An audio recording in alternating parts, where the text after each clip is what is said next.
नमस्कार, बी न्यूज मध्ये आपलं स्वागत। मी महेश्वरी गोखले। एक नजर महत्त्वाच्या घडामोडींवर।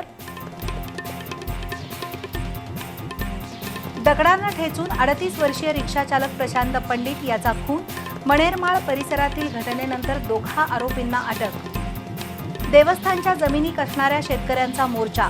कोल्हापूरच्या जिल्हाधिकारी कार्यालयावर धडकलं लाल वादळ। महिला वकिलाला झालेल्या मारहाणीच्या घटनेनंतर वकिलांचा न्यायालयीन कामकाजावर बहिष्कार। पोलीस उपअधीक्षक आणि निरीक्षकांचं निलंबन करण्याची बार असोसिएशनची मागणी। रंगांची उधळण करत कोल्हापूर जिल्ह्यात जल्लोषात रंगपंचमी साजरी।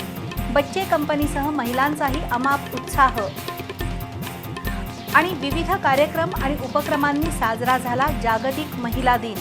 कर्तृत्ववान आणि जिद्दी महिलांचा विविध संस्था संघटनांकडून सत्कार।